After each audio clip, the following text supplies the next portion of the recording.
Khadija and I'll be hosting today's live. And today I'm joined by Ruan while we're waiting for Tan Teng Bu to walk in. Let's just talk about how we actually just came back from our roadshow. So, Yeah, Ruan, where have we been so far? for yesterday we have been to Ipoh. Then after that, we've been to Penang at night. So it's like a travel via ferry, and after that via flight back from Penang to KL. So we are rushing, and we just about to start this live.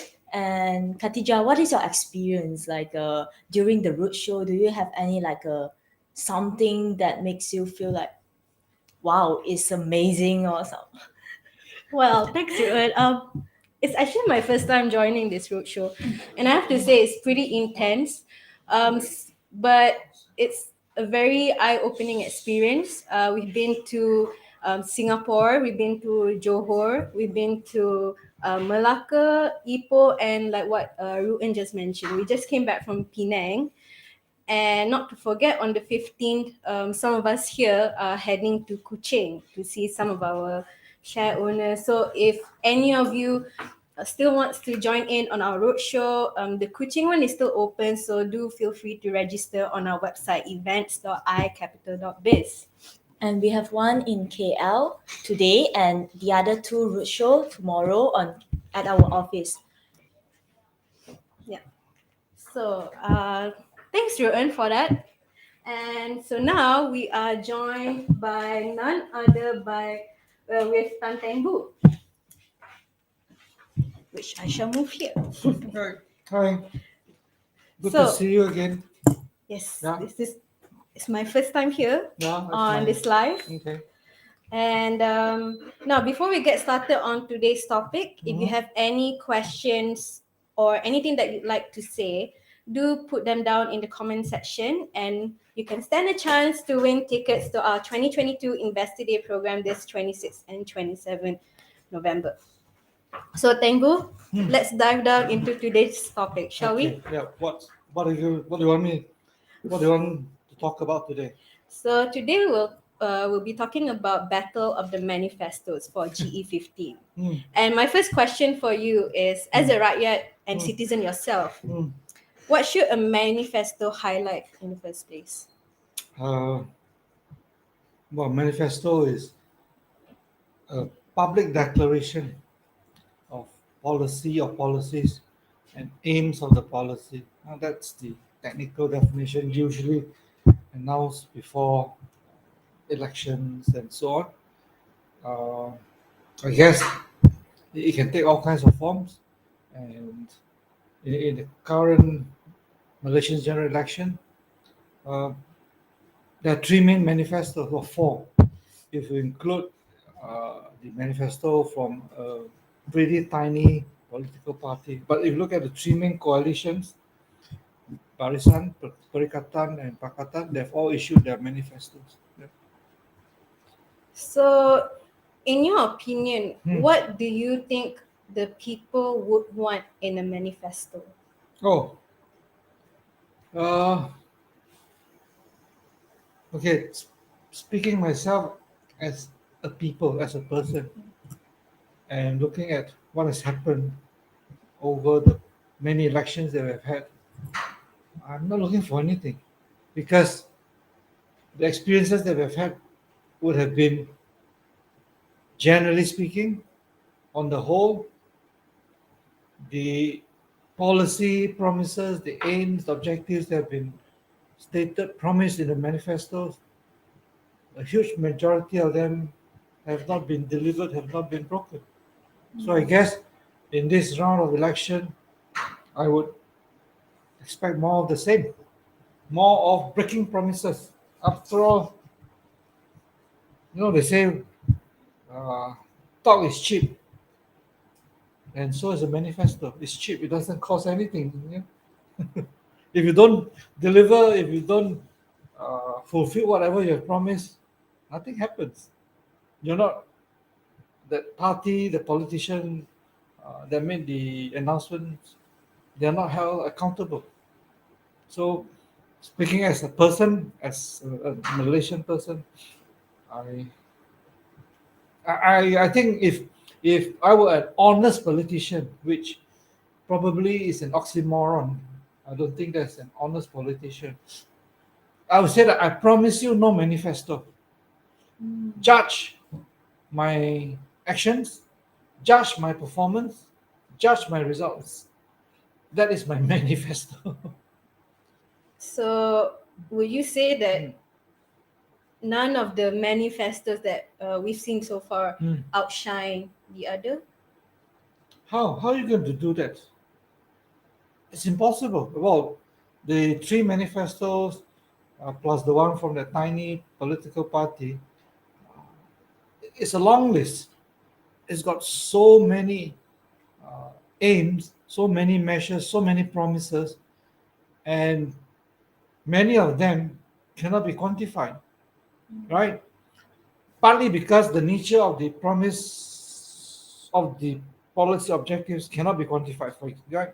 Or some of them were not quantified by the political party that made it. So that means what?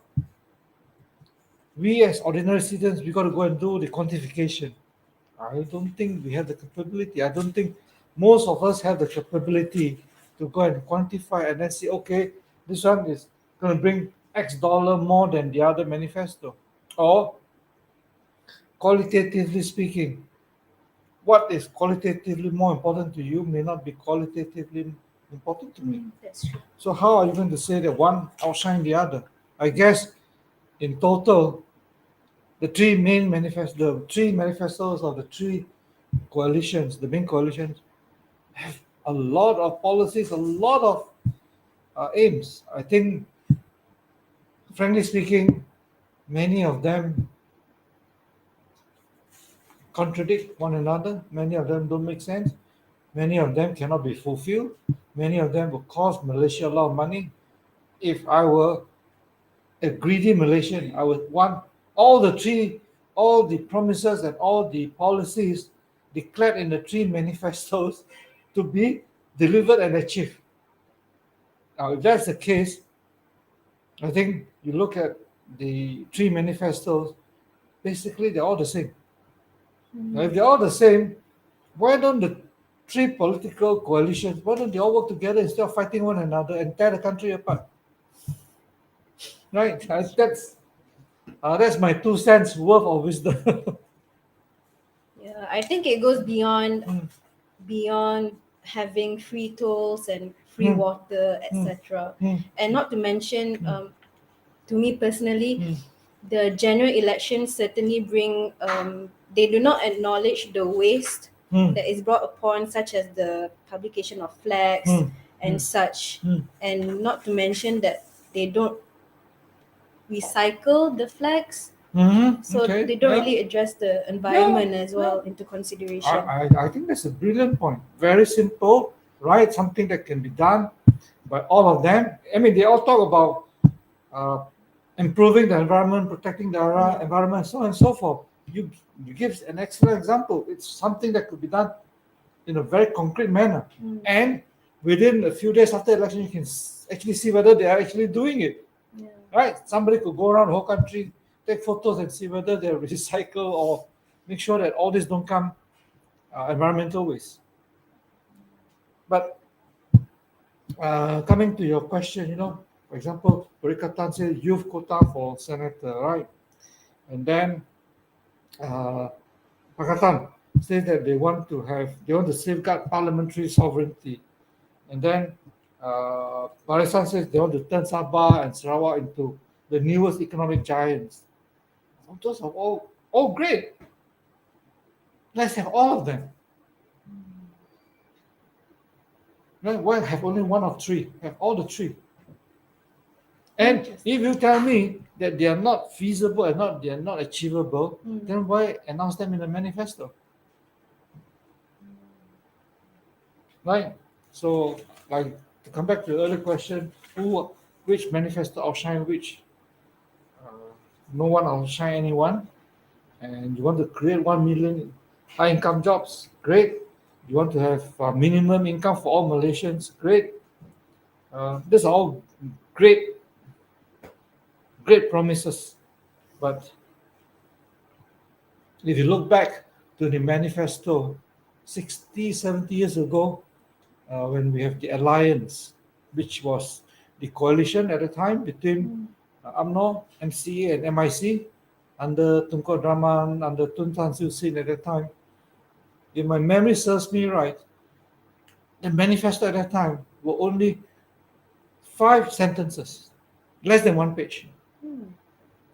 Right? And you could compare and look back that the alliance at that time in the 60s was probably one of the best coalition we ever had.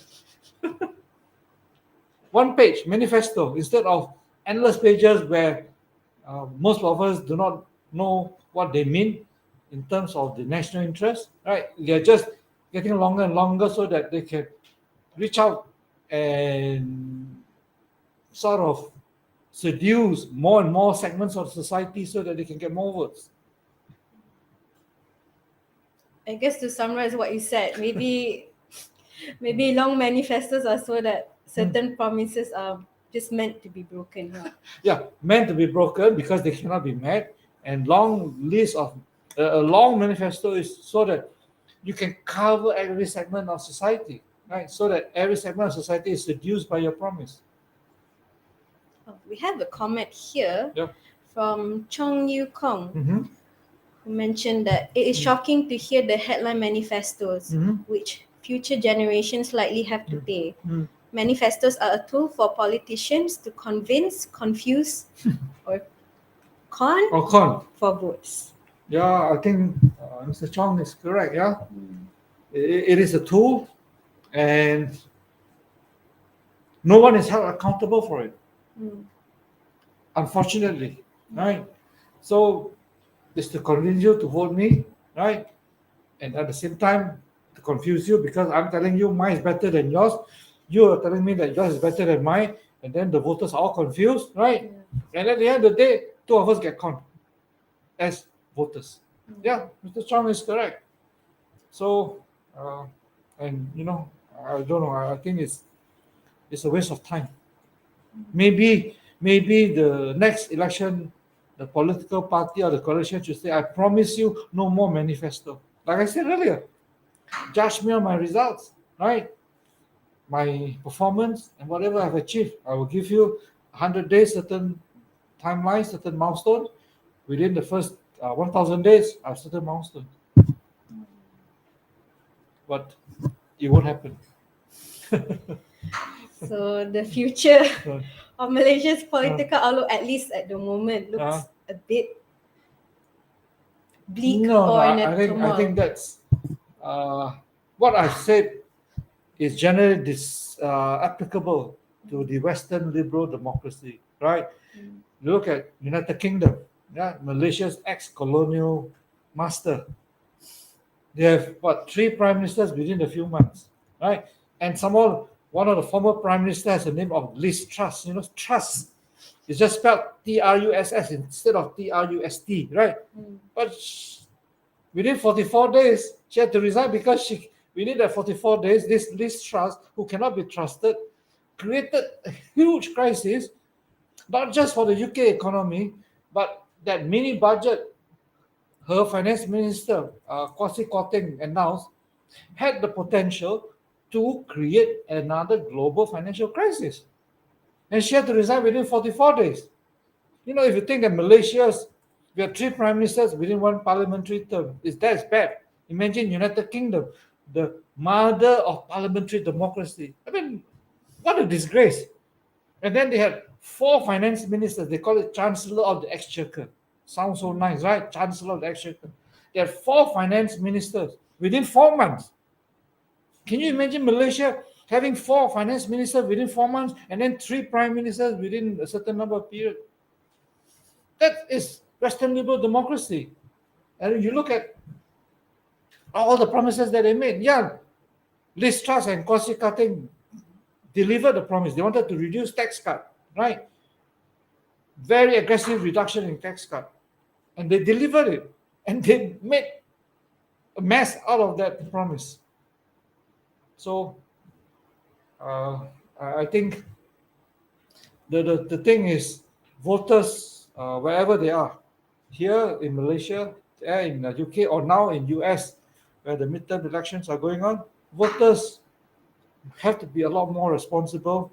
Voters have got to be a lot more demanding, more open-minded, listen to alternate views, listen to views that contradict your long-held notions of what is right and wrong, and then find what you think is closer to truth, and demand a lot more from your politician, demand a lot more from your political party. Don't just elect them and then after that, for the next 5 years, suffer in silence. It's certainly a bit chaotic at the Mm, moment. mm, mm. Now, while I won't be disclosing my age, but this will actually be my first time voting in the general elections. So, what would your advice be to the Gen Y, Gen Z out there who, for some, will be their Mm. first time voting as well? That's a tough question, Yeah.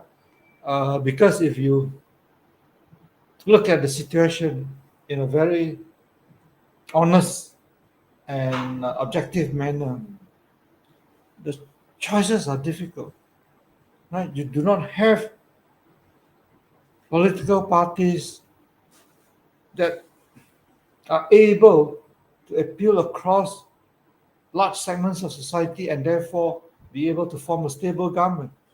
Right. So if you look at now, we have UMNO, we have the Bersatu from Sarawak, the Bersatu from Malaysia, we have Pakatan Harapan, we have Perikatan, and there's so many. It's so divided. It's so Yeah. fractious, right? So whoever I vote, whichever politician, whichever party I vote, you're going to get a situation where post-election there's going to be instability, most likely again, because no one can command a simple majority. Or if the person commands a simple majority, if the political party commands a simple majority, I don't know how long the government would last. So to answer your question, what advice do we give? Uh, whether you're young or old, I think the ultimate responsibility of the voter is to open up their minds, right? And then listen to all kinds of views. If you are a DAP supporter, listen to views of the other side. If you are a strong supporter of Party Islam or the UMNO side, listen to the views of DAP. If you are from Sabah Sarawak side, listen to the views of the West Malaysia politicians, and then get opposing views. Because when you get opposing views, you can compare and contrast. If you don't compare, you have no knowledge. Excuse me. If the only color you know is black, that's not knowledge. But if you can compare black with white, then you can say, oh yeah, this is black, this is white, oh, this is gray. Then you have knowledge. When you have knowledge, you are able to make better choices, better decision. So the first thing is, you as a voter, open up your mind to all kinds of views, right? And then question every statement, major statements, major policies that they have made, and challenge them. You know, Marikatan says they want to create 1 million high-income jobs. How are you going to do that? 1 million high-income jobs. What is high income? Or Barisan says that they're going to have created every month automatically to all households, right? With monthly income below 2,200. How are you going to finance it? How much would it cost the country? You already have a 6% budget deficit, right? And then Pakatan says jobs creation in many industries. What is that? What job creations in carrying tong sampah? What? So, a comment from our YouTube section, Tan Han Wei Mhm. commented that Capital Dynamic has many young staff. Why don't each make a government wish list to understand what the youth want? Mhm. And the young voters probably will decide the outcome of the new government. Yes and no. In the sense that there are 20 million, 20, about 21 or 22 million voters, and out of that, you have about 5.8 million voters who are voting for the first time. Mm. And out of the 5.8, if I remember correctly, 1.8 million of the voters are in the 18 to 20 group, right? So that's one core. Then you have another core, the government servants. There are about 1.6 million government servants, civil servants. And if you include their families, yeah, the grandparents, the uncles, the aunties, the children, and so on and so forth. So this government core will come up to many millions. And then you have the other divide, the rural versus urban. So will the young voters be the swing factor? I'm not so sure because our society this time is divided along so many fault lines. There are a lot of fault lines, and each of the fault line can just break up and disrupt and erupt. So it's a chaotic world. I mean, globally it's chaotic. Locally within Malaysia is chaotic. So I'm not sounding that.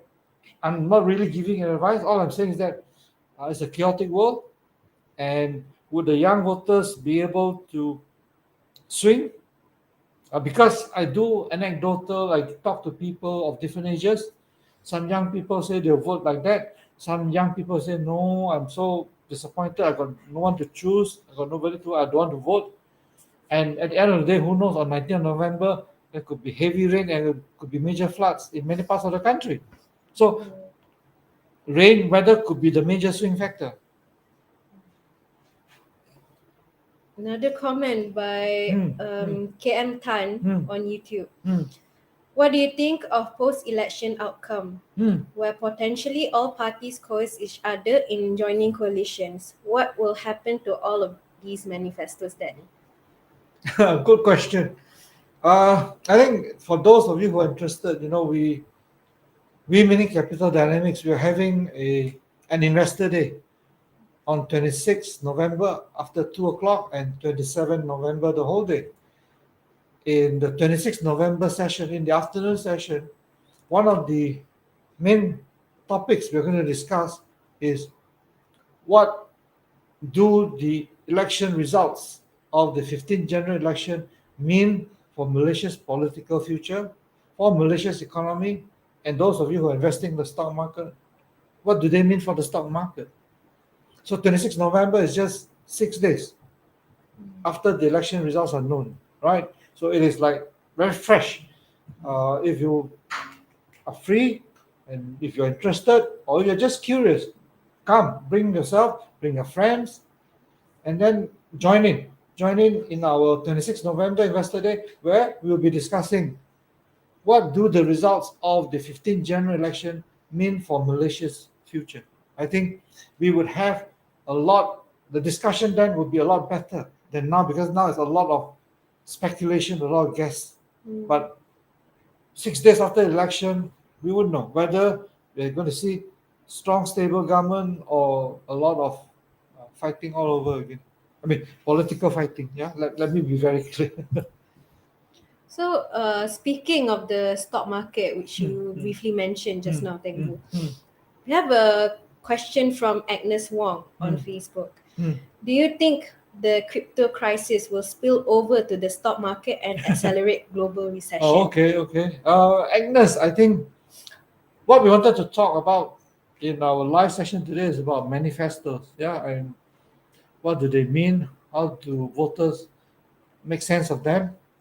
I mean, what you asked is important, cryptocurrency at the crisis, but it seems to be out of the manifesto list of items. But just to give you a short answer, it is a serious crisis because if I remember correctly, I think 2 trillion US dollars worth have been wiped out by the collapse in the cryptocurrencies. It's dropped from, for example, Bitcoin has dropped from 68,000 US dollars to below 20,000 US dollars. and a lot of the players, right? For example, currently the latest one, KTX, they're all going bankrupt. So it is not the end yet. The crisis is the cryptocurrency is not the end. There's still quite a long way to go before. I mean, there'll be a lot of more casualties, and it will impact many more countries. And will it be big enough to create on its own a global recession? I don't think so. But will it be serious enough to cause a lot of distress, financial hardship to many people? Certainly, certainly, because the amount involved is huge, the crash is huge, and a lot of people, a lot of especially the younger generation, they were seduced by the ability to make. You go to the media, whether traditional or mass or social media, you can see all the seductive headlines. How a 22-year-old guy made millions within a short time. Who wouldn't be seduced by that, right? But the reality is that, which we haven't really got the details exposed yet, a lot of people have lost a bundle.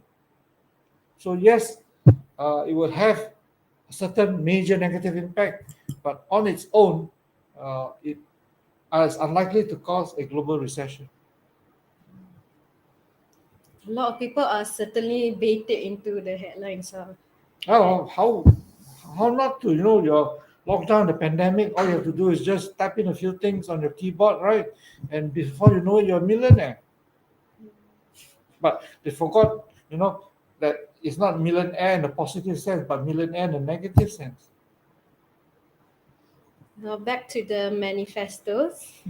We have a comment from Wen Jun. Mm-hmm. None of the manifestos addressed the tax revenue shortfall issue since the abolishment of GST.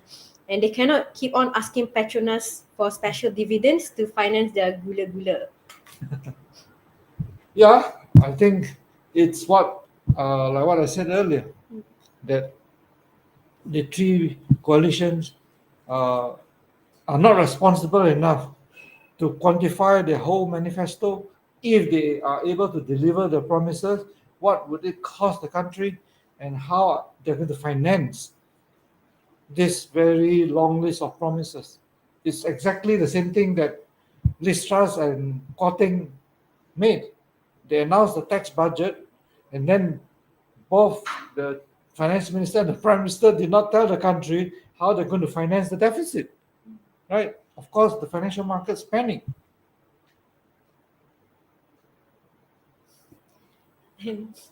Interestingly, another comment by John Doe on YouTube. I wonder how many percentage of Malaysians actually read the manifestos. I don't know. I mean, uh,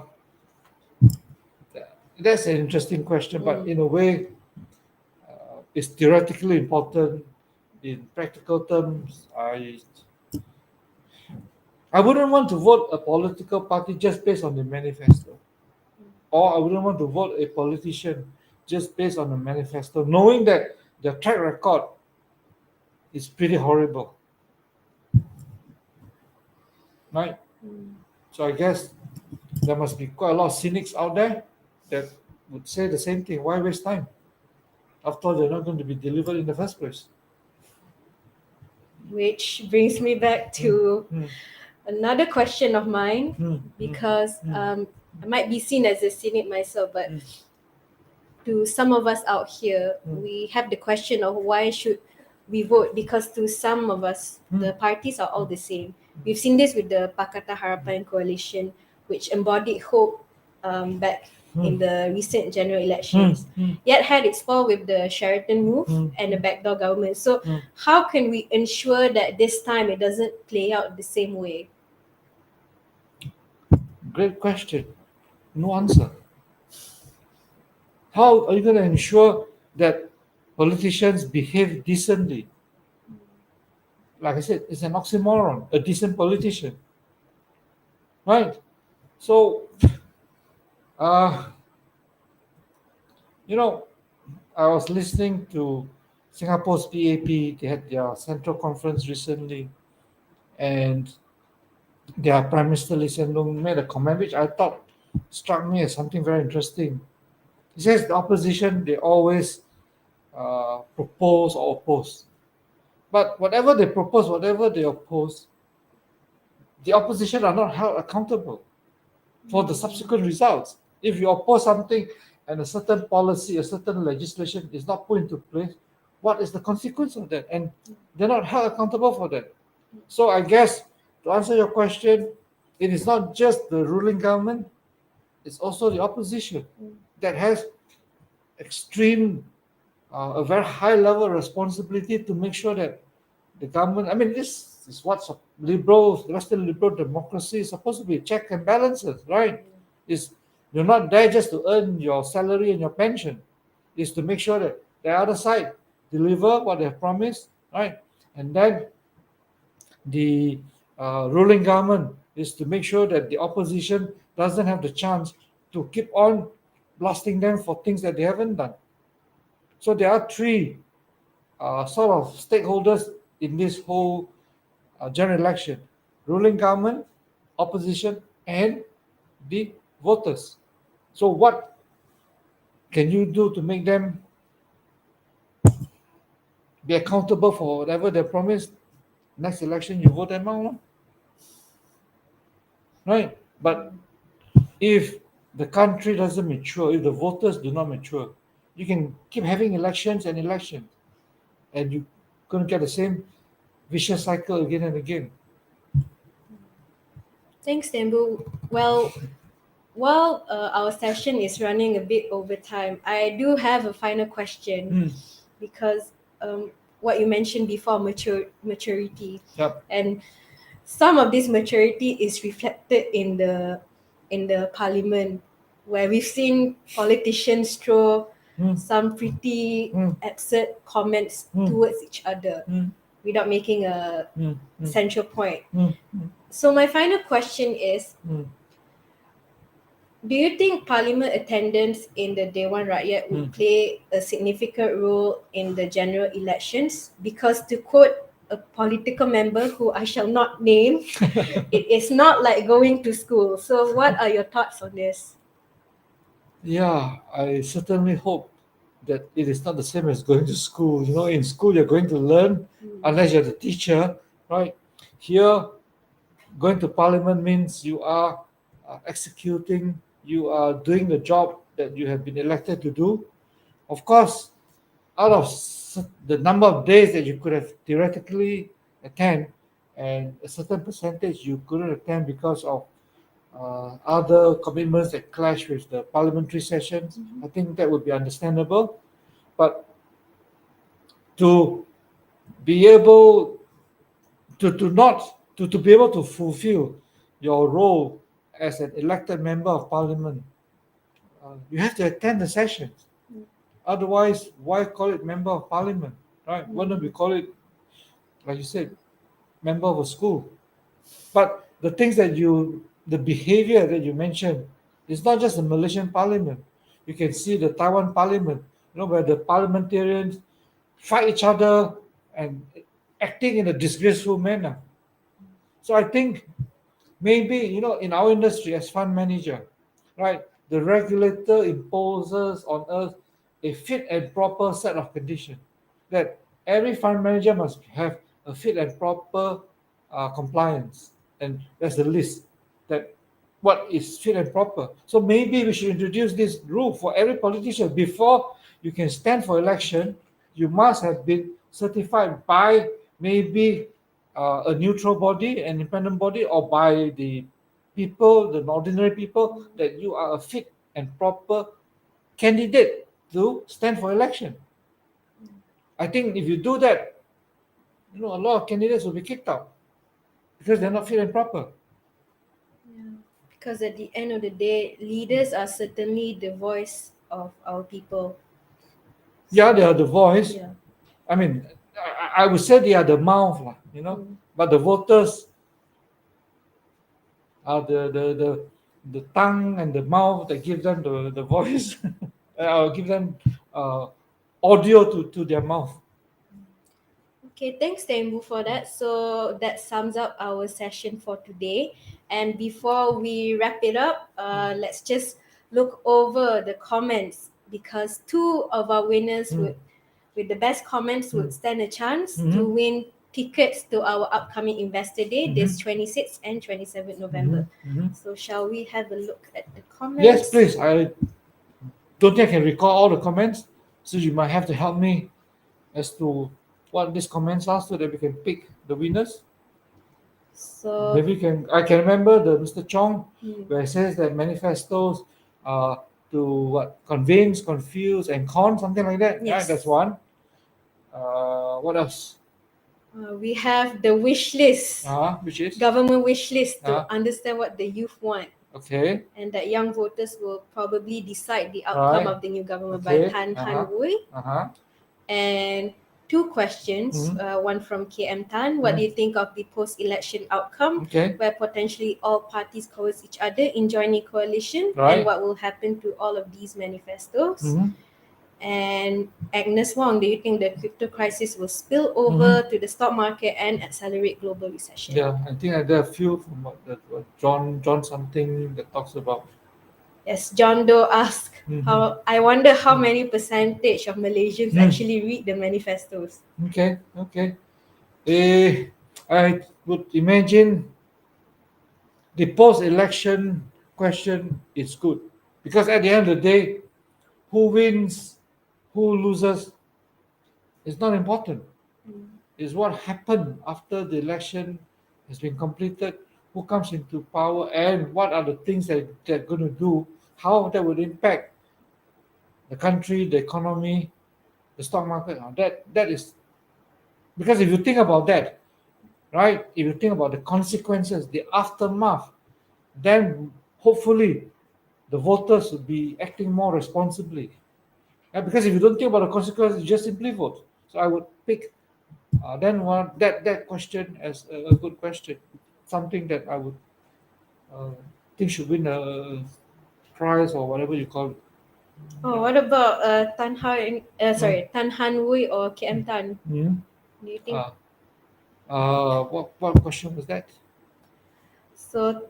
Mm. Tan Han Wui asked How about the many? wish list of the The youth. yes. Okay. I mean, the youth in this particular election, because there's so many of them, we do not have a real sense of how they're thinking. I guess it's going to be a major swing factor. Uh, I would think, yeah, that is something that is worthwhile. Yeah, fair enough. Okay, so Yeah. we have our winners, Mm. Chong Yu Kong Mm. and Tan Han Wei. So congratulations, just DM us later to claim your prize. And that wraps up today's session. So thank you so much and all the best for next Yeah. week Yeah, we it's go only into next week, yes. right? And we have a Facebook Live on Sunday, 20th November, correct? Yes, I believe so. Yeah, what time is the Facebook Live on Sunday? 11 a.m. Right? Yes. What we're going to do is on 20th November on Sunday, by then, most of the results would have been announced. So we're going to do a Facebook Live session on what we think. Well, it's like kind of breaking news for you. Yeah. Yes, it will certainly be interesting to see the outcomes of this year's general elections. So, thank you all for Thank you. joining, and we'll see you next Sunday. Right. Bye bye.